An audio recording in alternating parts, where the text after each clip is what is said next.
क्या हुआ जब 350 साल बाद एक साधु केदारनाथ के तहखाने से बाहर निकला। इसके बाद यह देखकर सभी लोगों के होश उड़ गए।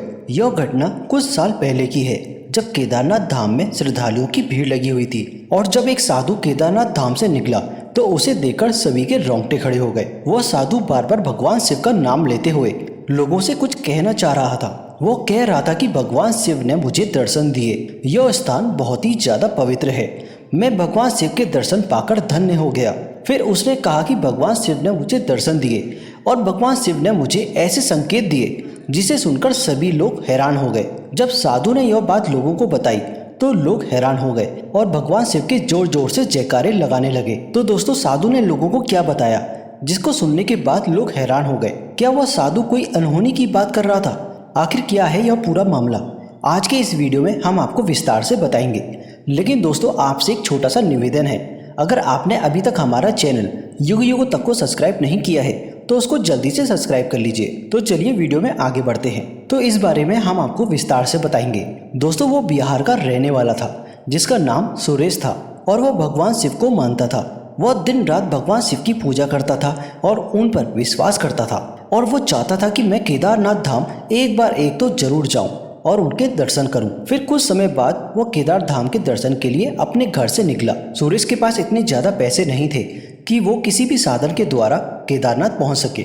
उसने भगवान शिव का नाम अपने मन में लिया और वो पैदल ही अपने घर से निकल पड़ा केदारनाथ धाम की यात्रा के लिए। वो केदारनाथ धाम के लिए लगातार 2 महीने तक चलता रहा और इस तरह वो एक दिन केदारनाथ पहुंच गया। वो केदारनाथ पहुंचकर बहुत ज्यादा खुश था और उसने केदारनाथ धाम के बहुत अच्छे तरीके से दर्शन किए। जब वो घर जाने की तैयारी करने लगा तो उसके पास एक साधु आया और कहने लगा कि तुम्हें भगवान शिव बुला रहे हैं। सुरेश साधु की इस बात को सुनकर चौंक गया था। सुरेश इस बारे में कुछ समय सोचता है और फिर उस साधु के साथ चला गया। वह साधु उसको एक सुनसान सी जगह पर ले गया और वहाँ साधु अचानक से गायब हो गया। सुरेश बहुत ज्यादा डर गया था और भगवान शिव का जाप करने लगा। कुछ समय बाद उसको सामने से एक रोशनी आती हुई दिखाई दी। सुरेश और ज्यादा डर जाता है। जब उसने सही से देखा तो वहां पर भगवान शिव की आकृति बन रही थी। जब भगवान शिव ने उसे साक्षात दर्शन दिए तो सुरेश नतमस्तक होकर शिव जी के जोर जोर से जयकारे लगाने लगा और सुरेश ने शिव जी से कहा कि मैं आज से केदारनाथ धाम में एक साधु बनकर रहूंगा। कुछ समय के बाद भगवान शिव की आकृति गायब हो गई और सुरेश वहां पर एक साधु बनकर रहने लगा। उसने कुछ सालों में अनेक दैवीय शक्तियां सीख ली। वह बहुत ही ज्ञानी हो गया। एक बार फिर से जब सुरेश केदारनाथ धाम के दर्शन करने के लिए जा रहा था तो उस वक्त केदारनाथ धाम के कपाट बंद हो चुके थे। लेकिन उसे इसी बीच एक तहखाना दिखाई पड़ता है। जब सुरेश उस तहखाने के अंदर गया तो वहां के नज़ारे देखकर उसके होश उड़ गए।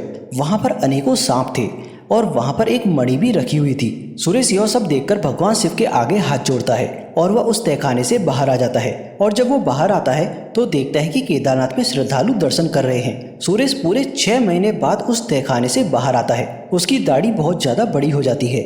जब वो केदारनाथ धाम से बाहर निकलता है तो उसे देखकर सभी के लोग हाथ जोड़कर नतमस्तक हो जाते हैं, क्योंकि लोग उसे भगवान शिव का स्वरूप मान रहे थे।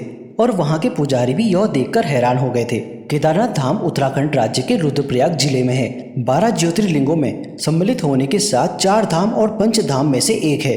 केदारनाथ धाम यात्रा के बारे में हमारे पुराणों में भी लिखा गया है कि जो व्यक्ति केदारनाथ धाम के दर्शन किए बिना बद्रीनाथ धाम के दर्शन करता है तो उसके दर्शन निष्फल जाते हैं। इस ज्योतिर्लिंग का इतिहास दिया है कि हिमालय की केदार संत पर भगवान विष्णु के अवतार नर नारायण ऋषि तपस्या करते थे। उनके तप और आराधना से प्रसन्न होकर भगवान शंकर प्रकट हुए और उनकी प्रार्थना सुनकर ज्योतिर्लिंग के रूप में सदा सदा के लिए वास करने का वरदान दिया था। तो दोस्तों, आज की जो हमने कहानी बताई, इस बात में कितनी सच्चाई है इसके बारे में पूरी पुष्टि नहीं हो पाई है, लेकिन ये बात हम इंटरनेट के माध्यम से रिसर्च करके आप लोगों तक साझा करते हैं। इस बारे में आप लोगों का क्या कहना है हमें कमेंट बॉक्स में जरूर बताइएगा।